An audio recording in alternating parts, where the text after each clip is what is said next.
Estamos aqui com Dionísio Neto no Prosa com Poeta. Se apresente então quem é Dionísio Neto. Nossa, já começa assim, né? Bom, sou eu, né? Mas o Walter Salles falou pra mim uma vez, ele falou assim, você é o Dionísio Neto. Porque tem vários, né? Ainda mais agora, depois do Orkut, Facebook, aí apareceram vários.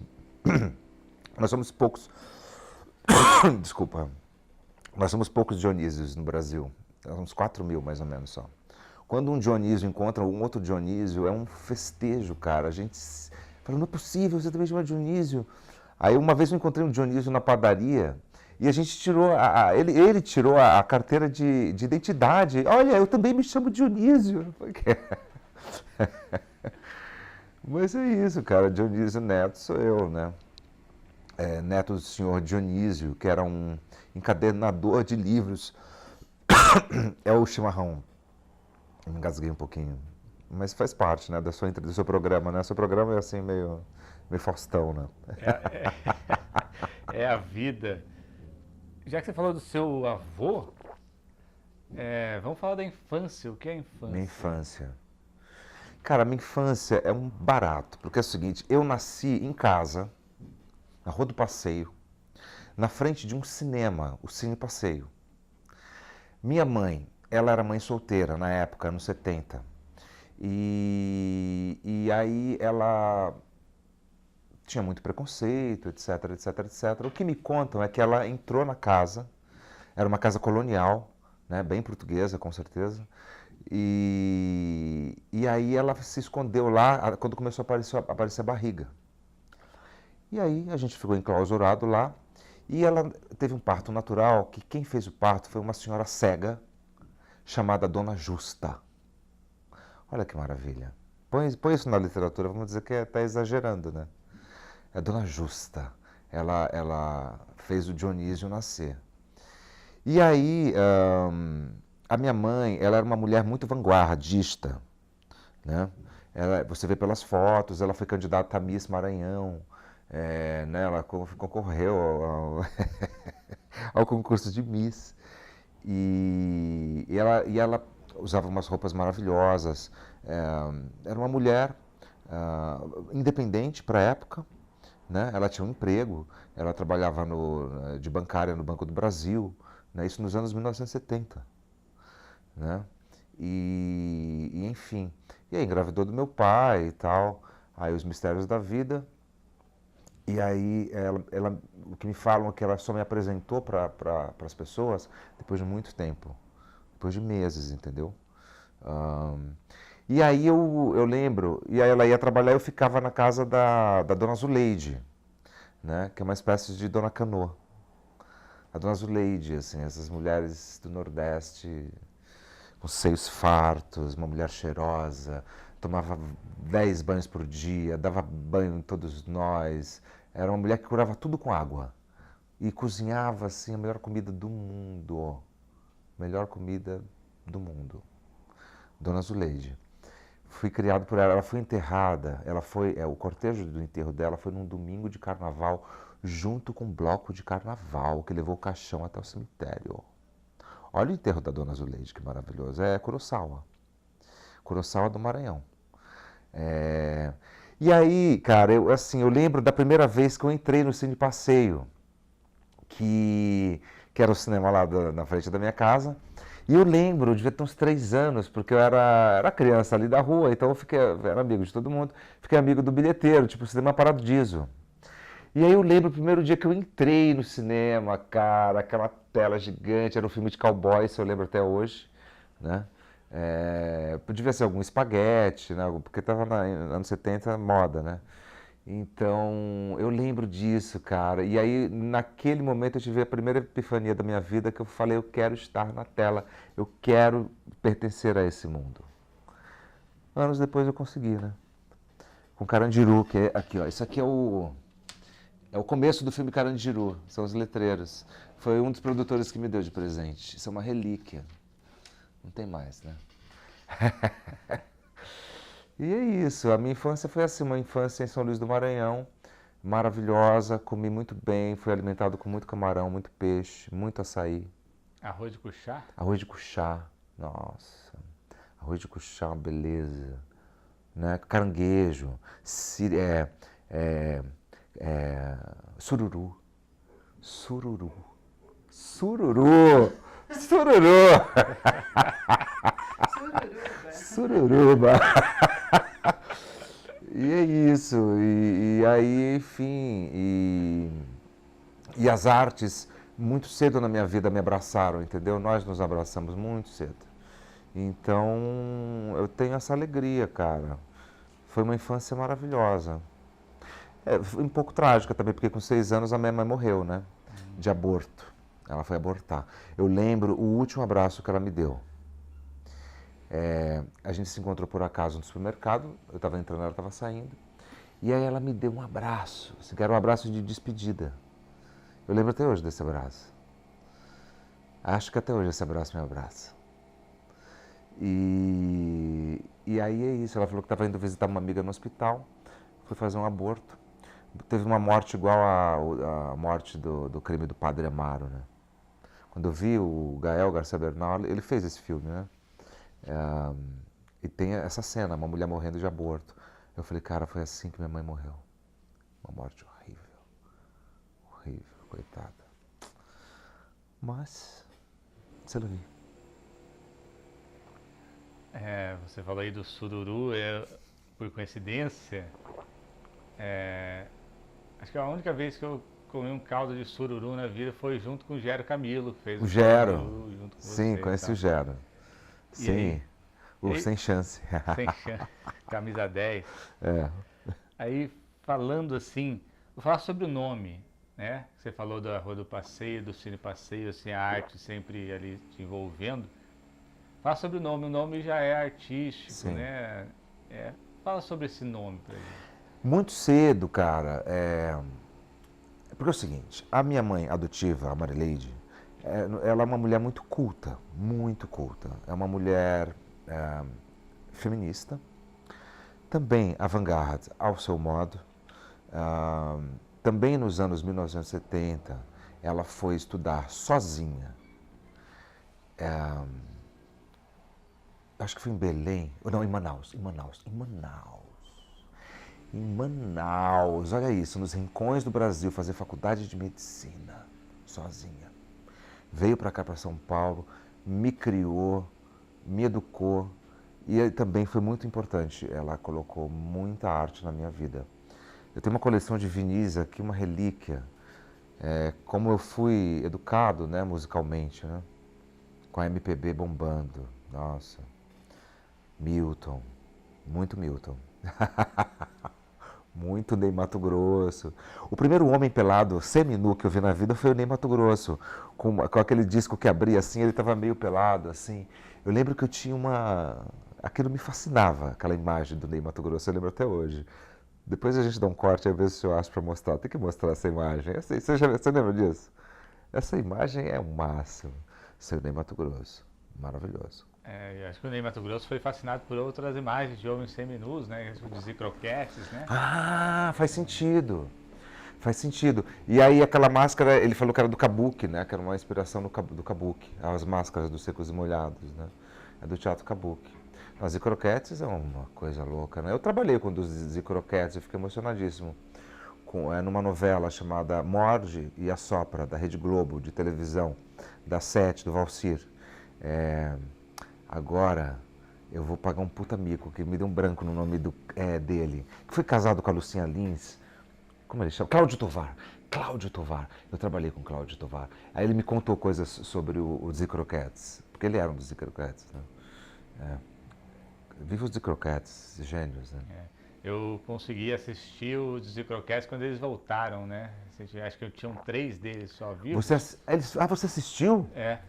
Uau! Eu assisti em pé porque assim, eu fiquei na fila e não dava mais pra entrar, daí a gente já tava 3 horas na fila e falou, não, a gente quer entrar. Aí deixaram a gente entrar e assistir em pé. Aí assistimos, acho que tinham 3 deles vivos, estavam fazendo, e mais outros atores mais jovens, né? Sim. Que demais. Massa mesmo. Privilégio. E A gente tá falando do nome, né? É. Dionísio. É isso, cara. Dionísio. Então, aí muito cedo, eu estava falando da Marileide, né? Muito cedo, ela tinha umas amigas também muito inteligentes e tal, e muito cultas, né? E muito ativas também, né? Participativas da política. Né? Então, a nossa casa, a gente recebeu aqui a Maria Aragão, por exemplo, que ela ficava na minha casa quando ela vinha para São Paulo. Maria Aragão, né? É a única obra do Oscar Niemeyer no Nordeste é a Praça Maria Aragão, que fica em São Luís do Maranhão. E ela ficava hospedada na minha casa. Era uma mulher extraordinária, franciscana. Eu sou franciscano. Eu adoro São Francisco de Assis. Adoro. Adoro. Sou super franciscano. E aí, uma das amigas dela me explicou quem era o Dionísio, assim, para uma criança, é uma coisa muito fácil. Nossa, quem é essa pessoa? E aí sempre foi muito forte, né? Eu lembro aí eu conheci o Zé Celso. Eu conheci o Zé Celso muito cedo, com 16 anos de idade. O Zé Celso me colocou pelado no Teatro Oficina com 16 anos de idade. E aí eles me deram um banho de uva, meu corpo ficou cheio de uva, nunca vou esquecer isso. Eu era virgem. Eu era virgem. E a primeira mulher nua que eu vi na minha vida foi a Cristiane Tricheri. Eu falei para ela, você foi a primeira mulher que eu vi nua num trapézio, assim, na minha frente. Foi uma coisa fascinante essa imagem, eu lembro até hoje, do Teatro Oficina. Eram as bacantes. Então, assim, eu já fui introduzido muito cedo a esse mundo dionisíaco, né? Mas eu sempre me considerei mais apolíneo. Olha, hoje eu faço taekwondo, né? Eu sou quase faixa preta de taekwondo. Né? Eu sou faixa hoje ponta preta de taekwondo. E daqui a pouco eu serei candidato a preta e, enfim, preta. Então, assim, eu sou mais apolíneo, na verdade. Mas, na verdade, eu estava também estudando sobre as 7 leis do universo do Hermes Trismegisto. E ele diz uma coisa maravilhosa, que é o yin yang, né? Que tudo contém o seu oposto. Isso eu achei fascinante. E é verdade, né? Tudo vibra, tudo está na mente. 7 leis do Hermes, sensacionais. São as leis primordiais do universo. Newton, né? Ação e reação, a lei da causa e efeito, né? Ação e reação. Isso eu aprendi muito cedo também, com Antunes. Muito cedo. Muito cedo, Antunes, ele me introduziu ao mundo oriental. Foi o cara que me apresentou a cultura oriental. E isso também mudou muito a minha vida. Muito cedo tive contato com Yin Yang, com Mahabharata, com Ramayana. Nossa, vai falando aí, Tai Chi Chuan, a gente fazia yoga, sabe? Eu também trabalhei com o Marin Piacentini, que ele foi discípulo do Rajneesh. Ele morou em Los Angeles. Toda essa história que estourou no documentário da Netflix, eu já sabia tudo. O Marinho me contava tudo, que eles usavam vermelho, das limusines. Tudo isso aí ele me contou muito cedo. Eu trabalhei com esses malucos, né? Esses caras assim, místicos. Eu gosto da mística. Eu me divirto com a subciência, mas eu gosto mesmo da ciência. A ciência é que me fascina. Aliás, assim, eu também muito cedo, eu conheci o Leonardo da Vinci e me apaixonei pelo Leonardo da Vinci. Nossa, me apaixonei por ele. E isso de ele unir arte, ciência e religião. Arte, ciência e religião. Tudo junto. E que a gente é múltiplo, né? E que a gente é múltiplo. A gente é infinito, a gente tem muitas possibilidades. Como eu estava te falando, esse ano finalmente eu comecei a aprender alemão. Né? Na pandemia eu aprendi o francês, hoje eu falo francês com francês. Né? Lógico, não é minha língua materna nem nada, mas assim, hoje eu consigo me expressar em francês. Né? Fiquei 3 anos estudando. E agora, esse ano eu comecei o alemão. Então, assim, a gente tem muitas possibilidades. Então... E nas artes eu me aventuro a tudo. A tudo. Eu sou muito cara de pau. O Joseph Beuys, né, dizia que todo mundo é um artista, né? Todo mundo é um artista. Mas nem todo mundo é ator. Acho que todo mundo nasce artista. Mas ator não. Né? Ator é um ofício, é um sacerdócio. É um sacerdócio. Eu vou fazer uma pergunta depois relacionada a esse lance de ser ator, mas antes de fazer essa pergunta, que acho que tem a ver com essa também. Destrambelhei a falar aqui, hein, Gabriela? Destrambelhei, soltei a matraca. Ah, falei matraca, ó, isso aqui é uma matraca. Isso aqui é a famosa matraca. É do Maranhão. É do Bumba Meu Boi. Essa aqui é a matraca. Eu fui lá no centro de São Luís, que é incrível, né? O centro antigo, né? Incrível, incrível, poético, né? O Palácio dos Leões, lá tem uma batalha Palácio lá, né? dos Que Leões, é famosa. sim. Tem o quê? Teve uma batalha lá, não sei se você conhece. Na frente? É. Qual é a batalha? Eu não lembro agora, mas eu lembro quando eu fui lá, eu era mais novo até, e aí contaram essa história. Eu lembro dos canhões. Tem uns canhões lá, que isso é o imaginário da minha infância. Aqueles canhões ali na orla, aqueles canhões de ferro enormes, defendendo ali o portal, né? O grande muro ali. É demais. É uma cidade antiga, é uma cidade portuguesa, né? É uma cidade portuguesa fundada pelos franceses, né? E teve os holandeses ali. Mas engraçado, ali não tem muito gringo em São Luís, sabe? Tem muito gringo em Lençóis Maranhenses. Sim, fui pra lá também. Ali é demais, né? Paraíso na Terra. Lá é demais mesmo. É. O que eu ia perguntar é que, assim, você começou a falar sobre os homens, assim, que apareceram na sua vida, já num período mais de adolescência para cima, mais artistas, né? Sim. Antes disso, você falou só sobre papéis de mulheres, né? Da mãe adotiva, mãe, a parteira, enfim. Sim, e aí hoje mulheres. você está fazendo Carta ao Pai do Kafka. Carta ao Pai. Você não citou ainda seu pai na história. Qual a sua relação, assim, com o pai? É a grande relação, né? O Kafka falava isso, né? Na Carta ao Pai, ele falava assim: eu estou convencido de que casar, ter filhos, guiá-los um pouco nesse mundo inseguro é o máximo que se pode conseguir. Né? Então é isso, o máximo que se pode conseguir é ser pai e ser filho. Mas assim, essa questão paterna foi a principal questão da minha vida. Eu conheci meu pai aos 40 anos. É a história mais incrível que aconteceu. Na minha vida tem muitas histórias incríveis, toda a vida tem. Né? Toda a vida é um filme. Né? Mas assim, eu conheci meu pai aos 40 anos. É uma história incrível, incrível. Mudou minha vida. Eu me transformei em quem eu realmente sou. Eu falei para ele quando a gente se falou pelo telefone, eu falei: pai, tive alta da psicanálise, tive alta da psicanálise. Eu falei para ele. Aí ele morreu, a gente se conheceu, 3 meses depois ele morreu. Foi uma loucura. Eu tive com ele menos de 6 horas do lado do meu pai, seu Raimundo Assub. Filho de libaneses. Aí eu descobri essa coisa libanesa, que é incrível, sabe? Tem bastante São Luís, né? Tem. Tem mais libanês no Brasil do que no Líbano, né? Um amigo meu de São Luís é libanês. Eu adoro a cultura libanesa, adoro. Preciso ir lá, para Zarli, né? Eu ainda vou, lógico, não preciso ir. Você já gostava? Ali, eu vou ter um impacto ali, né? Você já se interessava bastante antes do contato com seu pai? Sim, inconscientemente sim, eu sempre gostei da cultura árabe. Aliás, eu preciso ler As Mil e Uma Noites, você já leu? Não. Preciso ler. Sherazade. Nossa, preciso ler. Preciso ler imediatamente. Quero ler. Vou ler. Tá na minha fila. Ganhei de um amigo pra ler. Tá na minha fila. Sim. Temos que ler As Mil e Uma Noites, com certeza. E você falar Rakhbalit al-Bakhir e Harkanis al-Sakhra. Harbalit al-Bakhir. Vai varrer o deserto. Não, vai azulejar o mar. Vai azulejar o mar.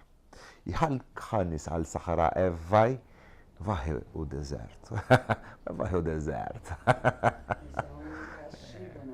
Vai varrer o deserto. Na China, fizeram isso com os poetas. Tiraram o pai do Ai Weiwei. Foi isso. Ele foi exilado num deserto. E ele era um poeta famoso, subversivo, que o governo falou: você não vai poder mais escrever. E ele só podia escrever no deserto.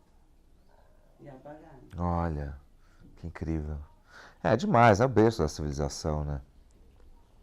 É louco, né? Primordial. Azulejar o mar e você pensa nas migrações ali dos povos árabes para a Europa, né? E os portugueses com os azulejos e tal. Talvez tenha uma ligação aí, né? Sim. As culturas. Mas aí falando sobre o ator, esses tempos aí eu vi um vídeo do Wagner Moura lá numa entrevista. Era um bate-papo entre atores, tinham vários atores americanos que não sabiam, inclusive, que no Brasil se fala português. E aí fazem uma pergunta para ele lá e ele fala sobre a questão do ator da memória corporal, né? Porque o que você vive como ator, o seu corpo memoriza como se fosse a vida do ator e não a vida do personagem, né?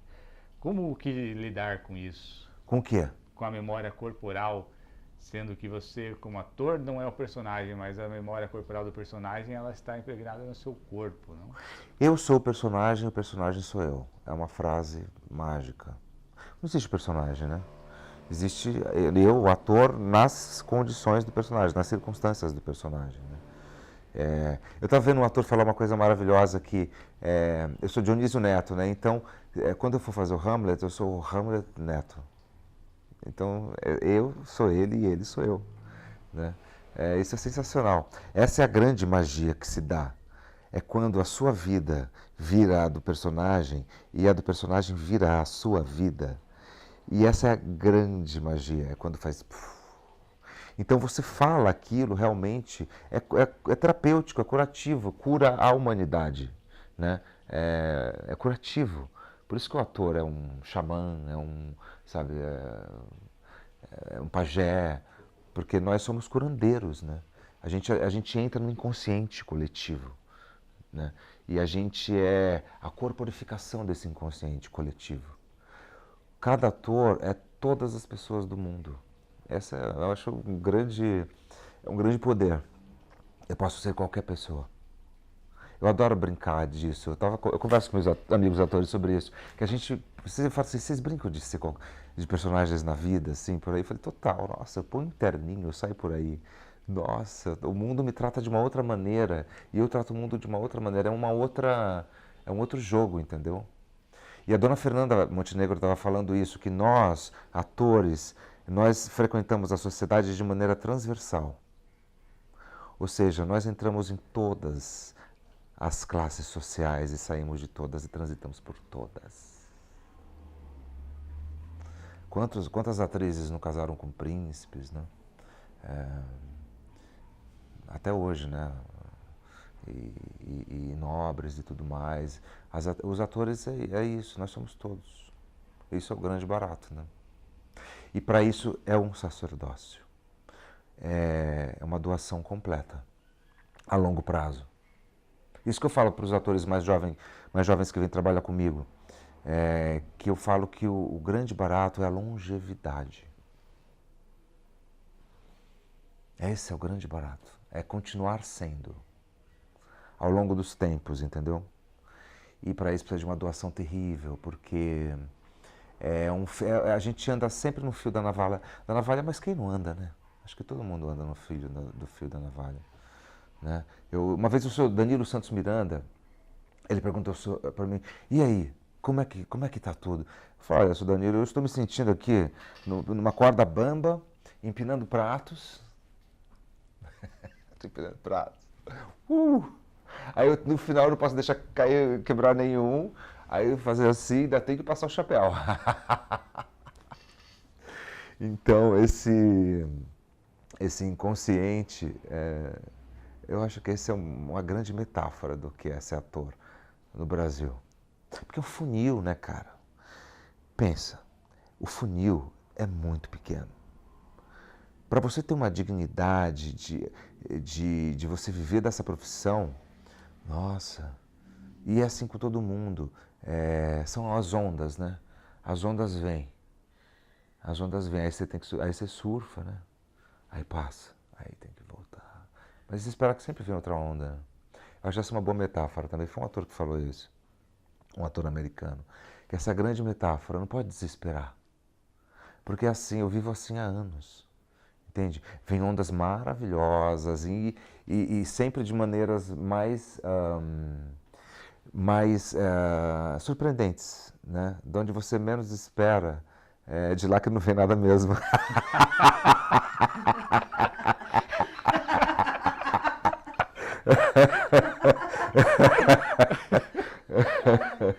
Agora, escrever e atuar, assim, já que você faz essas, né? Você tem essas duas experiências na sua vida. O que você pontua, as diferenças, a similaridade? Eu comecei a escrever assim, sozinho, sabe? Eu aprendi a ler só. Antes da escola eu me alfabetizei só. Eu tenho uma facilidade para a língua terrível. Eu aprendo língua fácil, sempre foi assim. Então eu escrevi, eu queria escrever, eu queria ler o gibi, porque meu avô, o seu Dionísio, ele era encadernador de livros. Então ele encadernava um monte de gibi para mim, do Maurício de Souza, assim, ele fazia um catatal e me dava. Um livreiro, né? Ele fazia um livreiro e me dava. E aí eu lembro, eu queria ler aquilo ali, eu queria ler. Então eu tinha essa compulsão, assim, eu sempre tive essa coisa de devorar o mundo, de comer o mundo. No Cartopai eu faço uma metáfora com uma maçã. Tem uma maçã que eu uso ela como se ela fosse o mundo, né? Eu vou explicando, né? Que o Kafka vai falando, né? Dos mundos que para ele existia, o dele, o do pai e o das outras pessoas. E aí eu uso a maçã como o mundo, né? Como o desejo. E aí no final do espetáculo eu devoro o mundo. Entendeu? Eu sempre tive essa curiosidade pelo mundo. Eu sou uma pessoa muito curiosa. Eu gosto das pessoas, eu gosto da vida, cara. Eu gosto de viver. Eu gosto do ser humano. E eu tive algumas alegrias na minha vida. É que muito cedo, no colégio Equipe, eu convivi com pessoas de todas as classes sociais. Com a elite paulistana. E com pessoas que eram do interior do Paraguai. E vinham ter bolsa no Equipe. Então, assim, era um colégio maravilhoso que colocava a gente todos juntos, eram todos iguais. Não tinha distinção, entendeu? Nunca a distinção pelo dinheiro foi o mais importante. Então, muito cedo, eu tive essa alegria. Eu acho e isso também me abriu muito essa questão social, entendeu? Sobre classe social e tal, né? Eu já convivi com todas as classes sociais. Na minha família tem pessoas de todas as classes sociais. Então eu sempre transitei, entendeu? Nós atores somos camaleões, né? A gente vai, por isso que a gente tem que conhecer tudo. Tem que conhecer tudo, todas as classes sociais. Esse lance do ator, né, que você falou, dessa brincadeira de às vezes sair na rua pensando na situação das personagens e tal. Eu, como escritor, também às vezes faço isso, né? Hoje eu vou sair e me comportar como aquele personagem se comportaria para ver se rola alguma situação aí para que dê algum motivo para escrever, né?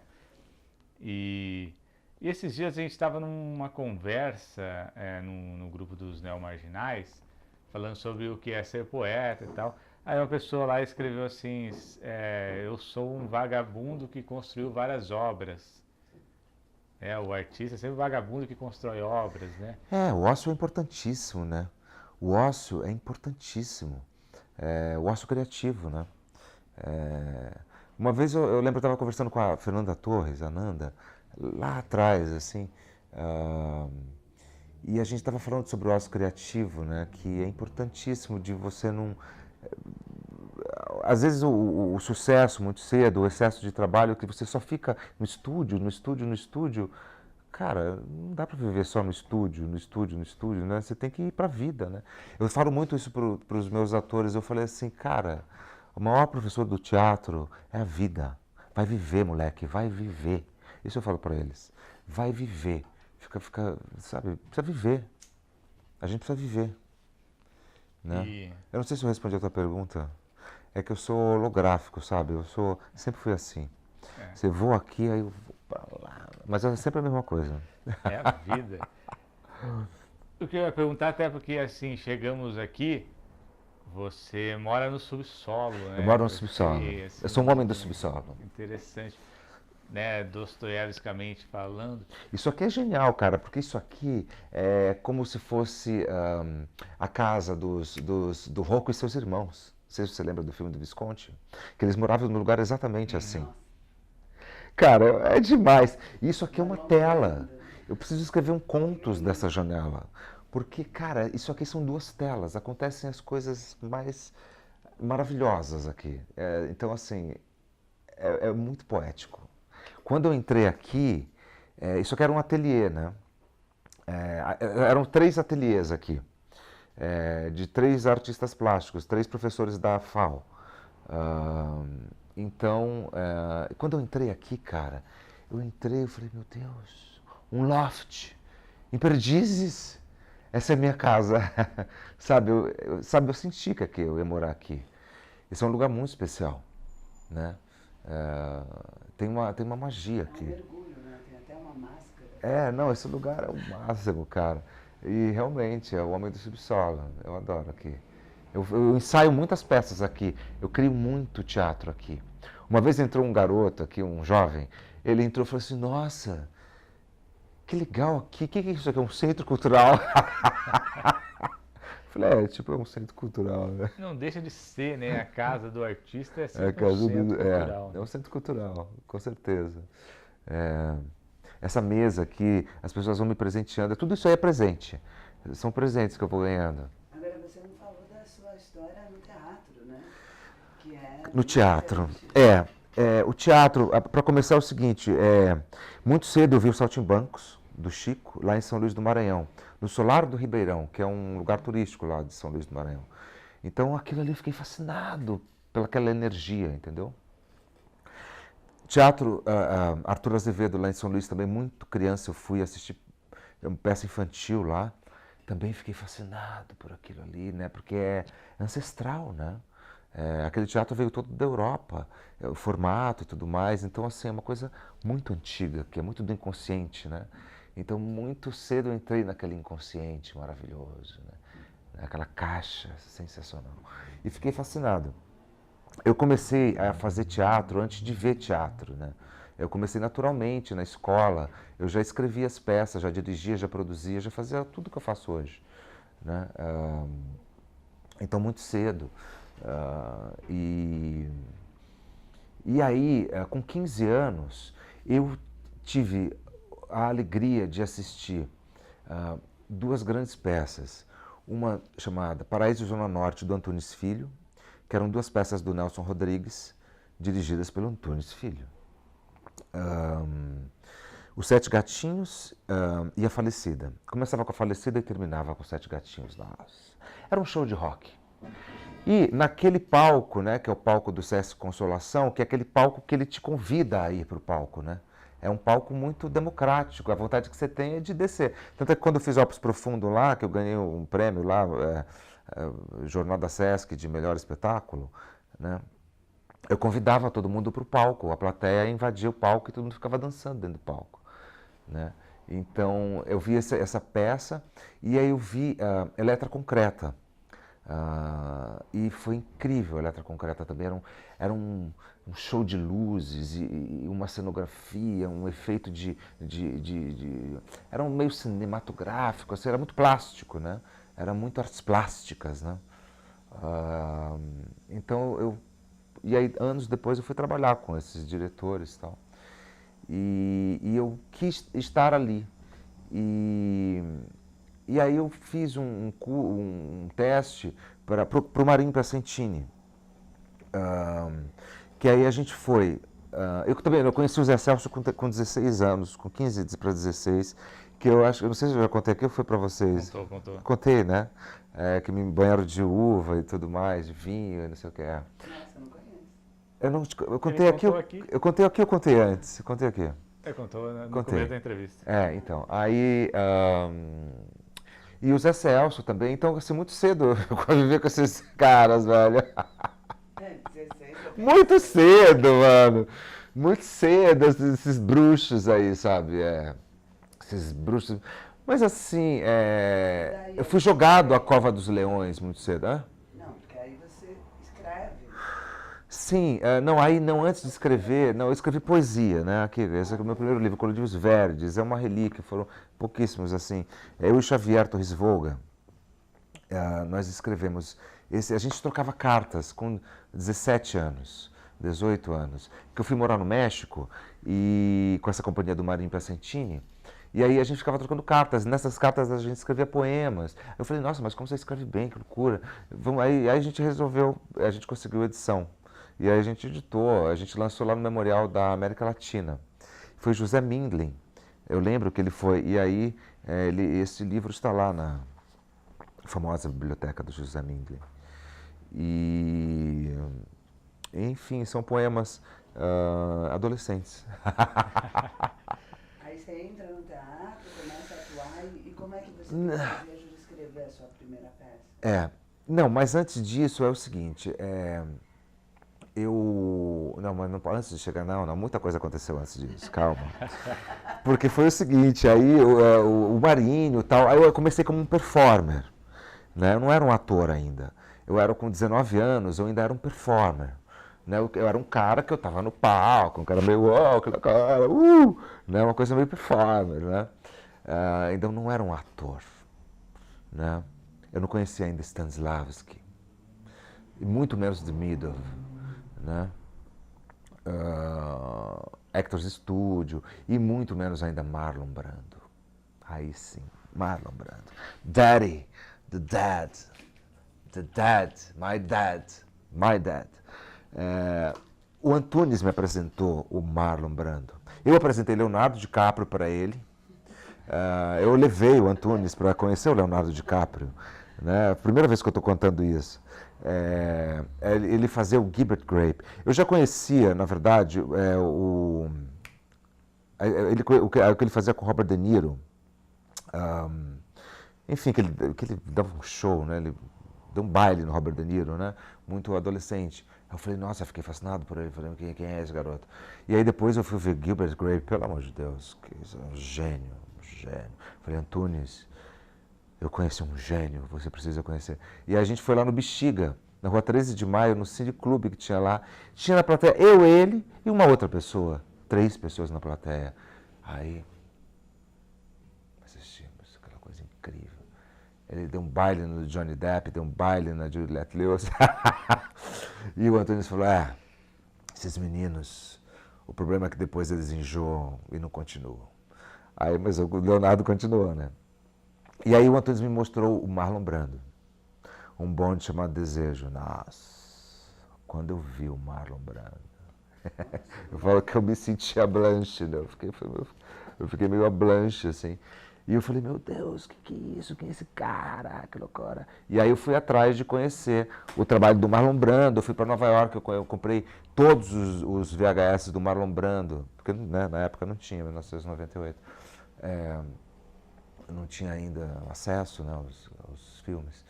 E aí eu fui estudar o método, e aí Stanislavski e tudo mais. Mas eu acredito que realmente eu me tornei mesmo um ator depois que eu conheci Demidov, que foi em 2019. Enfim, mas por que escrever? Porque é o seguinte, eu fiquei lá 3 anos com Antunes. E aí eu cheguei em casa, assim, eu falei para ele que eu ia beber uma Coca-Cola e já voltava. E aí eu fui descendo e nunca mais voltei. Eu fui embora. Foi a minha despedida, né? E aí eu lembro que eu cheguei em casa, cara, eu tive uma convulsão, assim. Primeira vez que eu estou contando isso também. E a minha mãe ficou cuidando de mim, né? Minha mãe é médica. Ela ficou cuidando de mim 3 dias. 3 dias. 3 anos em 3 dias. E aí, em 3 dias, eu escrevi Perpétua. Que era que está aqui nesse livro, aqui, ó. Está publicado aqui nesse livro da Giostre. 5 peças, tem na Amazon. Momento Silvio Santos. A Amazon é muito bom, compre o seu. Momento Silvio Santos. Perpétua. Perpétua por quê? Porque eu queria escrever um personagem que não existia para mim. Falei, cara, eu quero fazer um personagem assim, que é meio Marlon Brando, que é meio, sabe, aí eu misturei várias coisas, né? Na época, era a época do Chico Science, né? E ele falava muito, né, da mistura e tudo mais. Esses dias eu estava vendo um francês explicando a Zahra de Sagassan, que é uma jovem que está estourando agora na França, uma cantora, e ele falava assim que la modernité, c'est le mélange, la mélange, que é a mistura, que a contemporaneidade se dá pela mistura. Aí eu falei, nossa, mas então a gente brasileiro, a gente então a gente é muito, sempre foi moderno, né? Nós temos essa tendência à modernidade, né? Ninguém fala, né, desse lugar. A gente é muito vanguarda, sempre foi. A afirmação identitária do mestiço, o que é isso? É o entre, né? É o futuro. É a mistura, cara. É a mistura do improvável, né? E aí no meu teatro eu quis misturar, eu colocava em cena pessoas que não se encontrariam na vida real. Então eu coloquei no Em Perpétua uma prostituta, dançarina de peep show e um poeta esquizofrênico. Playboy, um poeta dandy esquizofrênico. Eu queria fazer um dandy meio Marlon Brando, uma coisa meio Galiano, um personagem meio Galiano. Então não tinha esse personagem, não existia na dramaturgia. Eu inventei, eu escrevi para eu realizar. E aí a gente fez na guerrilha, eu e a Renata Gession, que para quem eu escrevi a peça. E aí foi uma loucura, porque foi ver o Antunes, foi ver o Gerald. Aí o Gerald convidou a gente para a companhia dele, porque ele viu essa peça, ele pirou. E aí o Antunes também pirou, e o Zé Celso também pirou, todo mundo pirou. E aí a mídia me colocou na época, né? 26 anos, né? 26 anos. 1997, né? Eu fui para o Festival de Curitiba com 3 peças. Eu era uma das principais atrações do festival daquele ano. Opus Profundo, que está aqui também, publicada. Todas são publicadas aqui nesse livro. Opus Profundo foi montada em Nova York, foi montada com a direção da Natália de Campos, no St. Mark's Church, num festival sob curadoria de ninguém mais, ninguém menos do que Richard Foreman, que é o papa do Off-Broadway. Mundial, né? Nova-iorquino, mas é mundial. E assim, a minha obra, ela tem uma entrada muito grande na Europa e nos Estados Unidos. Justamente por essa questão da mistura louca. Os alemães piram comigo. Sai um livro na Alemanha sobre a minha obra, de um professor muito importante lá, que cuida de várias bibliotecas públicas da Alemanha. Foi uma das funções dele, né? Mas é um estudioso, enfim. E ele escreveu sobre a minha obra, dizendo que eu posso ser tudo menos invisível. Eu achei isso maravilhoso. E é isso, cara. Eu fui escrever por isso. Aí eu comecei a escrever as minhas peças. Aí foi um turbilhão, entendeu? Vieram muitas peças. Aí eu comecei a escrever. Era um milagre, porque, por exemplo, eu fui para Curitiba com Opus Profundo com 30 pessoas. Marcos de Castro tocando a guitarra, fazendo a música com Eugênio Lima. Né, fazendo a coreografia, com a Unidade Móvel, que era um grupo de street dance. Já naquela época, a gente já colocava o hip hop, o rap, a gente já colocava, todos os personagens, eles eram fluidos. Então era o Natali era o Natali, o Carnavale, já era ali, já era Carnavale, eu sempre fui vanguarda. Comecei como vanguarda. Mas é verdade. Por isso que eles me incendiaram todos, me jogaram assim na fogueira. Eu fui jogado na fogueira. Né? Quem põe um hip hop eu amo clássico. E hoje faz, né, Kafka. Eu sempre fiz. Eu sempre fiz Shakespeare, eu sempre fui, lógico, né, de mãos dadas com, né, stand on the shoulders of the giants, né? Então subir nos ombros dos gigantes para você avistar ainda mais longe, né? Então, isso é um aprendizado que eu tive muito cedo também. A primeira vez que eu te vejo foi quando eu fui pela primeira vez no Teatro Oficina ver Zé Celso. Pelado, né? Não, porque eu vou ver Hamlet. Né? Eu não era circuncisado e ainda. Tava com a Natália, que era sua amiga, e ela tava indo levar rosas pro Dionísio. Não, gente, eu completamente era virgem. Pensa na pessoa virgem. Quantos anos você tinha? Eu não, a mesma idade que eu não me lembro quando foi isso, mas eu me lembro que a Natália tava com um buquê de rosas vermelhas pra levar pro Dionísio e ela me leva no Teatro Oficina pro Dionísio. Eu falei, nossa, minha introdução, assim... Mas a minha experiência no Oficina era assim, eu fui estraçalhado, né? Como o Zé Celso gosta de dizer, né? Eles me jogaram lá. Pensa, por exemplo, é o que às vezes fazem. Todo mundo tirava roupa, né? É? No final todo mundo tirava roupa, tirava roupa. Né? Mas, enfim, eu fui estraçalhado. A minha experiência no Teatro Oficina foi o seguinte, enfim, eu já conheci o Zé Celso, e aí eu não sei como, ele me ligou, né? Ele ligou na minha casa, oi Dionísio, ele me ligava muito para mim. A gente sempre conversou muito, eu e o Zé. Né? Depois eu tenho uma historinha que ficou eu, ele e a Sônia Braga no Hotel Glória. A gente ficou lá no quarto da Sônia, a gente passou uma tarde inteira conversando, depois eu quero contar rapidinho essa história. Mas o Zé Celso ligava muito para mim, porque ele me queria perto, porque me chamava Dionísio. Ele era fascinado com o fato de me chamar Dionísio, ainda é até hoje. Ele é louco por Dionísio. Mas a minha passagem no Teatro Oficina foi traumática, para dizer o mínimo. O Otávio Frias, filho meu querido, que escreveu o prefácio, né, do meu primeiro livro, né, o Otávio Frias, sensacional, maravilhoso, um homem extraordinário, escreveu aqui. E o Nicolau Shevchenko também. Ele dizia, ele escreveu uma peça que a Beth Coelho fez lá no Teatro Oficina, que é ele passando o que se passava na cabeça dele fazendo uma peça do Zé Celso. E aí eu cheguei aqui em casa, mandei um e-mail para ele, eu falei, Otávio, foi exatamente o que eu senti. Foi exatamente o que eu senti, cara, quando eu entrei, porque eu fui, o Zé Celso muito fazer isso com um garoto de 19 anos. Sendo Zé Celso, né? Jogou o Dionísio ali na Cova dos Leões. Pensa, eu não tinha nenhuma experiência de ator, eu era um performer. E ele já me deu um personagem de Shakespeare. Em Hamlet.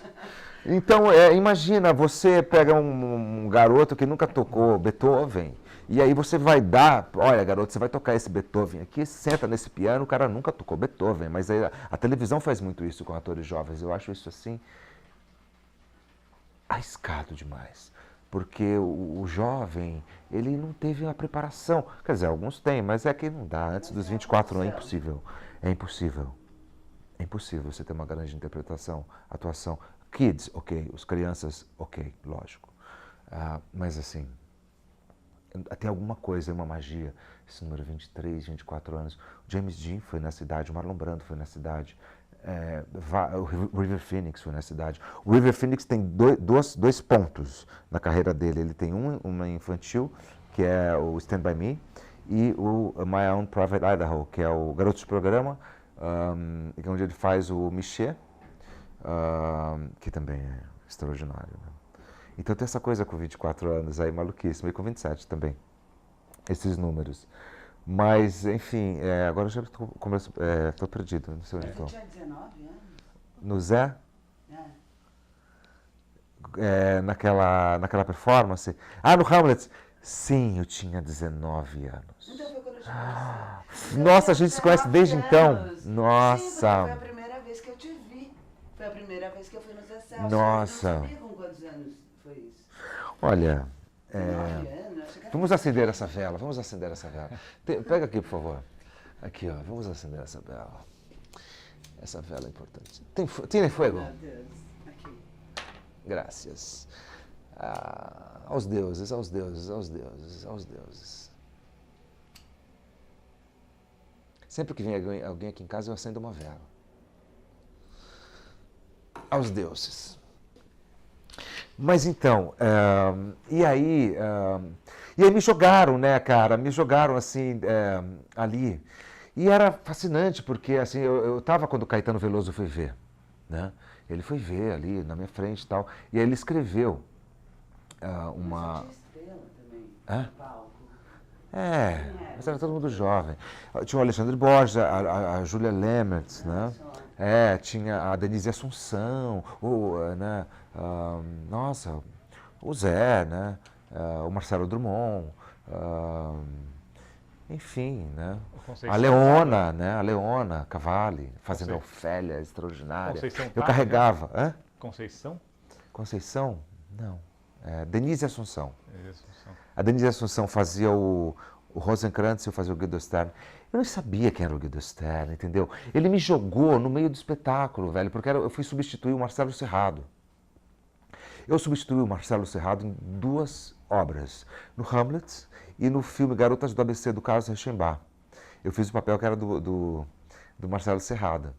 E eu fiquei sabendo ontem que eu substituí o Seu Jorge num curta, que era para ele fazer, aí eu fiz o papel dele, um curta chamado DNA, que vai ser lançado. Mas enfim, então é aquilo, sabe? Lógico que foi um desastre. Foi um desastre. Eu não sabia o que eu estava fazendo. Eu não achei, nossa. Não, eu me sentia péssimo. Pra quem assiste é um pouco diferente de quem faz. Ainda mais quem assiste pela primeira vez o excesso. Na verdade mesmo, assim, já que estou falando de atuação mais refinadamente, eu realmente só saquei tudo com o Demidov. Na verdade, assim, para não ficar uma coisa muito complexa, existe esse cara, rapidinho, é bom falar sobre o Demidov, porque pouca gente conhece. Ele era um assistente do Stanislavski e ele foi proibido, né? Foi proibido na Rússia, os livros dele. Uma porque ele falava de liberdade, basicamente, né?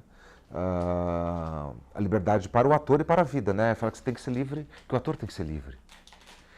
E na vida você tem que ser livre. É uma coisa simples, mas é mágica. E ele falava em várias coisas que o Antunes, também que não conhecia o Demidov, intuía. O Zé Celso também não conhecia. Eu apresentei o Demidov para o Zé Celso. Então, o Demidov, o Antunes, ele intuía essa coisa das 10.000 coisas, porque ele fala que o ator, ele tem que estar no grande vazio, né? Que você tem que estar com todas as possibilidades dentro de você. Para que você sabe o que você vai fazer, mas você não sabe o que você vai fazer. Você sabe o que você vai falar, mas você não sabe o que você vai falar. Eu faço um paralelo com Stanislavski e Demidov, fazendo uma analogia com dirigir carro. O que é Stanislavski para o ator dirigir um carro? Bom, você tem que ter o carro, isso é Stanislavski, tem que ter a chave, você tem que saber dirigir, você tem que ir até o carro, tem que colocar a chave na fechadura, abrir, entrar, fechar a porta, sentar, retrovisor, tal, espelho, pegar a chave, ligar, ver se não vem ninguém, dar a primeira e tal. Isso é Stanislavski. Né? Você precisa saber, são as tarefas, né? Você precisa saber o que você vai fazer, são as ações, né? São as ações. Só que, Demidov, você não sabe como vai ser o trânsito. É a vida, é o jogo, é a vida, o jogo da vida. Por isso eu gosto tanto de futebol, porque a gente não sabe como vai ser o jogo. O jogo, ele acontece ali na nossa frente. E atuar é a mesma coisa. Só que alguns atores, eles engessam o jogo, entendeu? Fica uma coisa racional, tal. Como no futebol. Então a gente não sabe como vai ser. Então para atuar é a mesma coisa, magia é essa. Você não sabe como vai ser. Você sabe que uma das grandes, você tem que estar livre. Uma das grandes lições que eu tenho na poesia é dirigindo também. Eu estava aprendendo a dirigir e aí foi tipo pessoas lá do bairro que eu cresci lá que Qual não bairro? manjam nada, Jaguaré. Jaguaré. E não manjam nada de poesia, né? Tipo, eles leem meus livros porque eu sou amigo deles e tal, mas não tem hábito da leitura. Eu estava aprendendo a dirigir. E aí eles estavam comigo no carro e aí eu tive que entrar numa rua, né, e fazer a curva. E eu entrei e meio que desisti no meio do caminho, o carro morreu. Aí um deles veio pra mim e falou assim, você nunca faça o movimento sem ter certeza. E é isso, né, você nunca, quando estiver escrevendo um poema, escreva um verso sem ter a certeza. E esse é o maior ensinamento sobre poesia. Muito significado com pouco significante. Né? Isso é Ezra Pound, né? É isso, a grande coisa, né? Dizer muito com pouco, né? E até eu ia entrar agora na poesia. Poesia. E aí a gente estava até falando do sucesso ali antes de começar a entrevista. Vou falar duas frases sobre o fracasso, né? Uma é do Beckett, que ele fala assim, meu tema é o fracasso. E outra Fracasso. é do Paulo César Pereira, que ele fala assim, o fracasso não me subiu a cabeça. Aí vou perguntar para você o que é a poesia. A poesia está em todos os lugares, basta olhar, basta saber ver. Tudo tem poesia. Tem todo canto tem poesia. Agora eu vou fazer outra pergunta. É magia. E o poema? O poema é uma outra coisa. É a palavra. É o máximo de significado com o mínimo de significante. Por exemplo, olha só que maravilha. Sobre o último verso desse poema, do Infância, né? Do nosso querido... me deu um branco agora. As das Kind Vaz, famosíssimo. Ele diz, sobre a infância, né?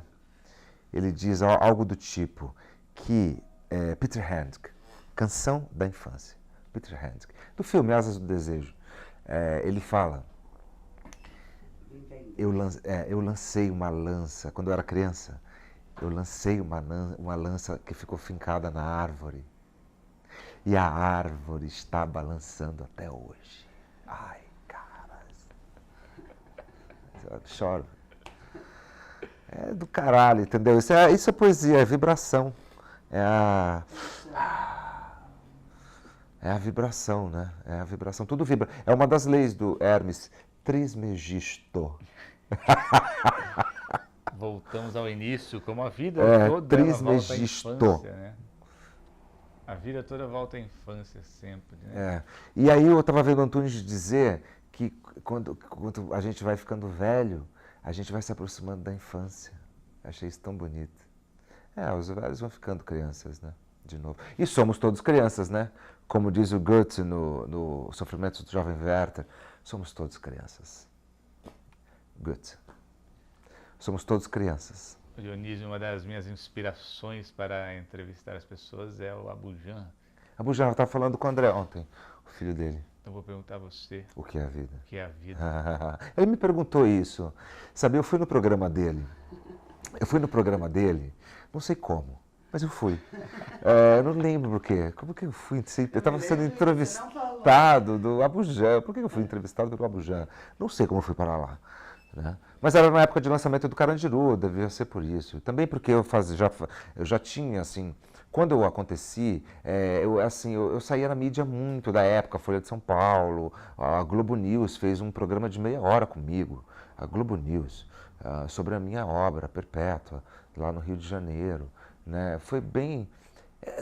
Eu era jovem, eu fui no programa do Luciano Huck, eu e o Paulo Altran. O Paulo Altran disse assim, ele vai fazer novelas. Acertou. Eu adoro as novelas brasileiras, eu quero fazer muitas novelas. Mas como é que é? Onde estávamos mesmo? O que é a vida? Minha vida é uma novela. Minha vida é uma novela, toda vida é uma novela. A minha vida é uma novela, tem até teste de DNA. Não, tem, cara. Minha vida tem. Não é porque novela, você assiste novela, sempre tem a questão do DNA, o filho, o pai, meu pai.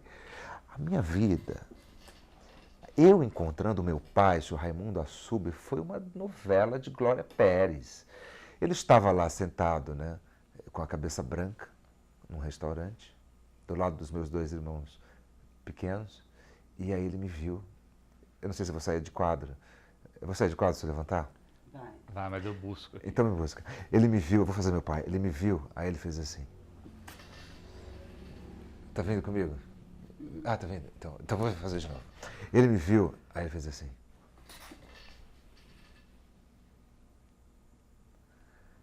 Meu filho,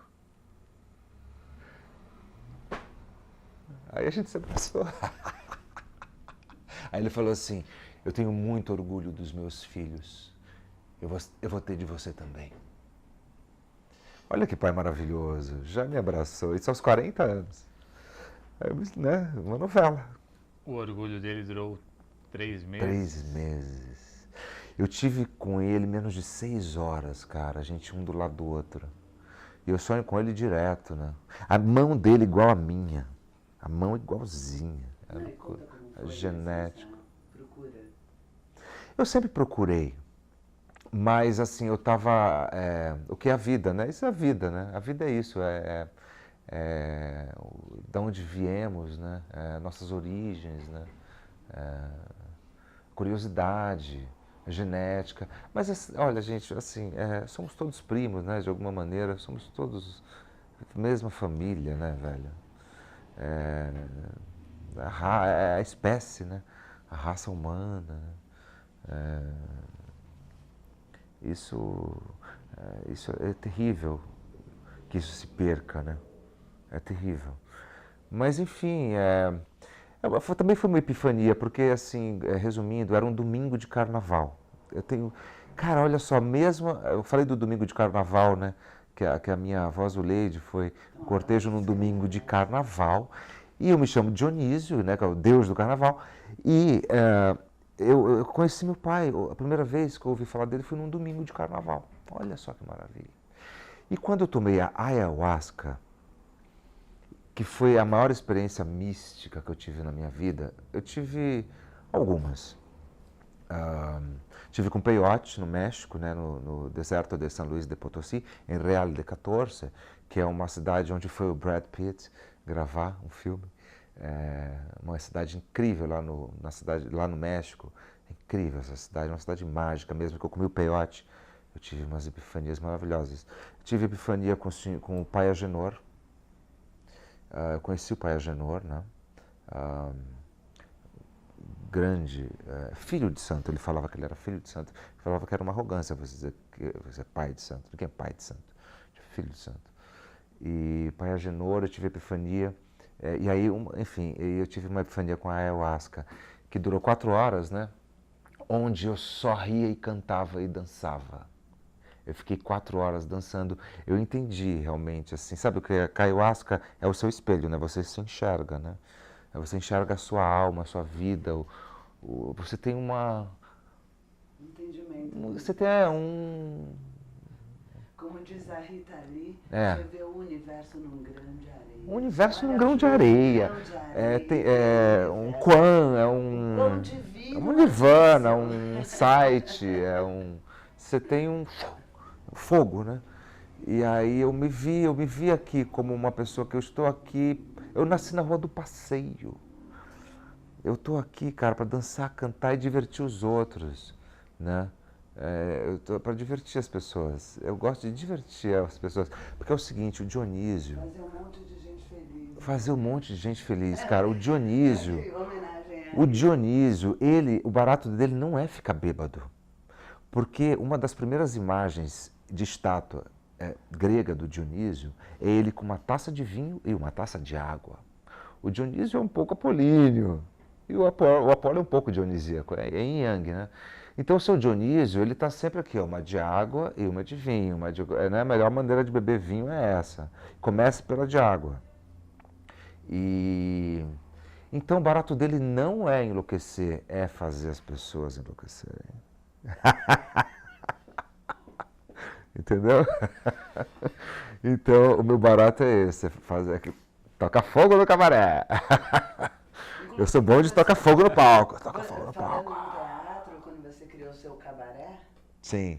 E você botou todo mundo... O inflamável! O inflamável! O inflamável. Ele põe quantas divas? Eu gosto da emoção, cara. Eu gosto da catarse. Cabaré, espetáculo. Eu gosto de emocionar. Dionísio, qual era o nome do espetáculo? É Olerê Olará. Olerê Olará. Que está aqui também. Olerê Olará. No cabaré, conta desse espetáculo. Quem está... Olerê Olará foi assim, a gente ganhou Fomento, né? Que é um edital da prefeitura, Fomento ao Teatro, onde nós montamos o espaço durante um ano e montamos o espetáculo, uma pesquisa sobre o teatro de revista. E aí também que eu comecei a entender do Dizzy Croquettes e tudo mais, né? Teatro de revista, uau, este mundo é um pandeiro, né? Este mundo é um pandeiro. E aí a gente estudou e eu escrevi um espetáculo de teatro de revista. Porque a televisão vem do teatro de revista. Programa de auditório é teatro de revista. Jô Soares era teatro de revista. Vai falando Oprah Winfrey, tudo isso é teatro de revista. Porque é revista, né? É uma revista. Como era o teu? Então o meu era poético, né? Porque assim, eu inventei um gênero no teatro chamado pós-dramático lírico. Quem faz isso sou eu. Pós-dramático lírico. Então, algumas das minhas peças, os personagens eles entram num turbilhão poético que vai hipnotizando e embriagando as pessoas. Um pouco do Bernard-Marie Coté. Tem uma tese na USP sobre o meu trabalho. Tem várias teses, né, sobre o meu trabalho. Eu não me formei na USP, mas eu virei tese. Eu estudei letras na USP, mas eu não me formei por causa do teatro. Enfim, e ele me compara com Bernard-Marie Coté, que é um escritor francês que escreveu, por exemplo, Roberto Zucco, La Nuit juste avant la forêt, que é A Noite Logo Antes da Floresta. E ele é muito verborrágico, eu não acho uma boa palavra para isso. Pós-dramático lírico. Pós-dramático por quê? Porque quebra o drama, né? Vai além do dramático, né? Estilhaça o drama e explode o drama, né? Aquela imagem do filme Zabriskie Point, do Antonioni, lembra que explode a mansão? Pá! Né? Então eu acho que pode ser isso, assim, eu explodo. E aí os personagens eles entram nesse turbilhão e aí o Lerolara eram as divas, né, de cabaré. Quem eram as atrizes? Maiana Neiva, Jane Stackflat, a Giovanna Velasco, Maíra Dvorek. E aí também a Sabrina Ortmann, aí depois a Érica Ribeiro fez, a Raquel Marinho fez, a Ondina Kleis fez, a gente tinha o trio Tchá Tchá Tchá. A Milanta Plus fez, que era a nossa Hebe, que era uma drag, né? E era pop, assim, tivemos a Maria Adelaide Amaral na nossa plateia, a Milu Vilela na nossa plateia, muitos atores, muitas atrizes, Valcir Carrasco na nossa plateia, né? Era um samba, né? Era um samba, era um show de teatro de revista, poético, né? Onde cada uma tinha monólogos poéticos, né? Os atores adoram esse livro, porque eles fazem muitos vídeos desses monólogos poéticos, assim. Eu gostaria de fazer em Paris, eu estava até falando com uma amiga minha, que é perfeito fazer lá. Corações Partidos e Contemplação de Horizontes. Cara de Paris. Cara de Paris. Quem sabe, né? Pourquoi pas? Agora a gente vai se encaminhando pelo fim. Nossa, mas a gente fala de tudo, né? É um holograma mesmo, né? A gente confunde a cabeça do espectador, porque eu venho aqui para confundir, não vim para esclarecer. Essa é a vida que confunde a gente. Aí já encaminhando para o fim, eu vou fazer mais duas perguntas. Uma, eu estou lançando um livro que vai se chamar Exátomos, é um livro de poemas. Aí você falou que gosta da ciência, eu vou perguntar para você... Bonito o nome, Exátomos, achei lindo. O que é a exatidão dos átomos? A física quântica fala que a realidade muda de acordo com quem vê, né? A luz, ora é partícula, ora é onda, depende do observador. Ou seja, o observador muda o observado. Uma das leis do Hermes tudo é mental, né? Tudo acontece dentro da nossa cabeça. Tudo. Então, tudo é mental, o universo é mental, né? O que é exatidão? Será que existe a exatidão? Né? Viver não é preciso, né? Já dizia o grande, né? Viver já não é preciso, né? Mas navegar é preciso, né? Navegar precisa da bússola, né? Mas a precisão é imprecisa. Ela é imprecisa. Não existe a precisão. Será que existe? Tudo é perfeito, né? O universo é perfeito. Ele é... A dança dele é maravilhosa. Ela é...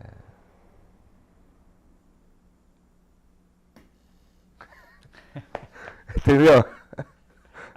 Às vezes quando eu vou numa cachoeira, né, eu fico olhando para a cachoeira, para as pedras, para as águas, para as plantas e vejo que aquilo ali está tudo num... Nós somos as plantas, nós somos a terra, nós somos o rio. Isso São Francisco de Assis falava. Eu vejo aquilo nós somos tudo os animais. em seu devido lugar, parece, né? E aí eu olho para o ser humano também e falo assim, nossa, está tudo em seu devido lugar também. Os pelos do nariz, os pelos dos ouvidos. In this right place, in this right place. O Kafka fala no Quarto ao Pai, a vida consiste exatamente em aceitar os obstáculos. É o famoso aceita que dói menos, né? Isso é Kafka. Aceita que dói menos. O Camus fala isso também. Aceite a realidade. Ela é assim. Amor fati, né? O Nietzsche também fala. Ama a tua vida do jeito como ela é. Ela é. Eu estou terminando o Mito do Sísifo, do Camus. Sim. Eu escrevi uma peça chamada Sísifo. Fala bastante do Kafka.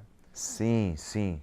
Então, eu amo o Sísifo. Eu escrevi essa peça, Sísifo, Transe Remix, número... Olha só, Transe Remix. Né? Então, esses textos, eu adoro música eletrônica, adoro minimal. Adoro minimal, techno minimal. Alemão, adoro minimal techno alemão. Pô, Kraftwerk, né? Eu vi 3 shows do Kraftwerk. Então, esse transe poético, sabe? Que esse turbilhão que vai... Então, você vai entrando nessa hipnose poética, assim. Qual é o nome do estilo? Pós-dramático lírico. É isso. Pós-dramático lírico. Eu total entendo. Pós-dramático lírico. Inclusive, eu estava falando com o Pedro, a gente fez uma música para a Revolução, para um dos vídeos que eu fazia para a Revolução, que era Trans com Mutantes. Sim. Era total isso. É surrealista, né? E a gente perdeu essa música. Eu sou surrealista. Era incrível, era música trans e a gente fazia um sample dos Mutantes entrando na música trans, era transdramático lírico. Era isso. Por que eu gosto tanto do Valcir Carrasco? Porque ele escreveu Desamor para mim. Eu já acho isso, se for o único autor... Não é verdade. Não, é verdade, será? O único autor? Será que o outro já escreveu para mim também? Mas eu acho que o único que eu montei. Escreveu uma peça para mim, gente, pelo amor de Deus. O cara é o Emmy Internacional, Prêmio Jabuti, Prêmio Shell. Ele é um grande escritor. E ele escreveu para mim. Ele faz novela, que é uma coisa dificílima. Imagina fazer novela, é uma coisa dificílima. 30 páginas por dia, todos os dias. Ele falou para mim que ele escreve um capítulo em 3 horas. Ele senta e... Ele entra em transe também, né? É um transe, né? Cara, eu sou fascinado, talvez por... Mas a novela pode ser surrealista também, né? Tem várias novelas surrealistas. Mas eu adoro o surrealismo. E adoro essa coisa popular. Adoro. A Dona Fernanda Montenegro. Estava falando dela ontem, desse momento que eu tive com ela. Eu tive o privilégio de trabalhar com ela, né? Na novela A Dona do Pedaço, do Valcir. Né? Ela era minha nora, né? Minha nora, Ramírez. Nós convivemos ao longo de 5 meses fazendo essa novela. Enfim, ela me ensinou muitas coisas. Mas, enfim, antes disso, ela estava me dando uma carona de São Paulo, não, do Rio para São Paulo. Ela me deu uma carona até o aeroporto e a gente pegou a mesma ponte aérea. E aí, durante o trajeto ali no aterro do Flamengo, pão de açúcar cabe na janela do meu carro, né? O pão de açúcar na nossa janela, assim. Aí ela falou assim para mim, meu filho, a gente estava ouvindo o Gilberto Gil, né, que é amigo dela, ela ama o Gilberto Gil. Aí a gente estava ouvindo o Gilberto Gil e tal. Aí ela falou assim, meu filho, o grande artista é popular. E isso reverbera na minha cabeça, sabe? Então eu gosto dessa coisa popular, eu gosto do pop, eu adoro o Andy Warhol. Olha ele aqui. Ele e o Mick Jagger. Eu amo o pop. E eu amo rock também. Então eu gosto desses dois juntos, só que significa muito para mim. O rock e o pop juntos. Eu transito aqui, ó, nesse meio. Entre o rock, entre o underground e o pop. E o pop que virou underground e o underground que virou pop. Nico, Krista Päffgen. É uma peça que eu escrevi e que não foi publicada ainda e que eu estou trabalhando. Nico e eu. Sobre a única peça no mundo sobre a vida dela. Krista Päffgen, Nico e eu. Grande Nico. Ah, nossa, mas assim, são muitas histórias. Vamos fazer assim, é uma série que você está fazendo no lugar?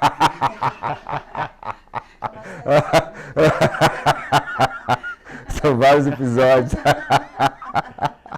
Agora vai acabar, porque tudo acaba, tudo acaba, tudo passa, tudo passará. Renato Russo, né? Tudo passa, tudo passará. E vamos morrer. A morte não existe. Você sabia que os nossos átomos são os mesmos há bilhões de anos? A gente sempre existiu, sempre vai existir. Tudo é Lavoisier, né? Nada se cria, nada se perde, tudo se transforma. Não existe a morte. Você tem medo de morrer? Não existe a morte. Morte não existe. Morte é uma ilusão. A vida é uma ilusão, a morte também é uma ilusão. Não existe a morte. Não existe a morte, nada acaba. Tudo se transforma.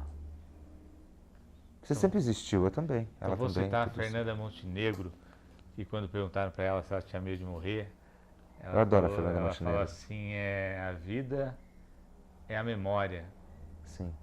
Você tem medo de perder a memória? Não tenho medo de nada. Não tenho medo de nada. Não tenho medo. Eu luto taekwondo. Não tenho medo. Eu tenho um espírito indomável. Não tenho medo de nada.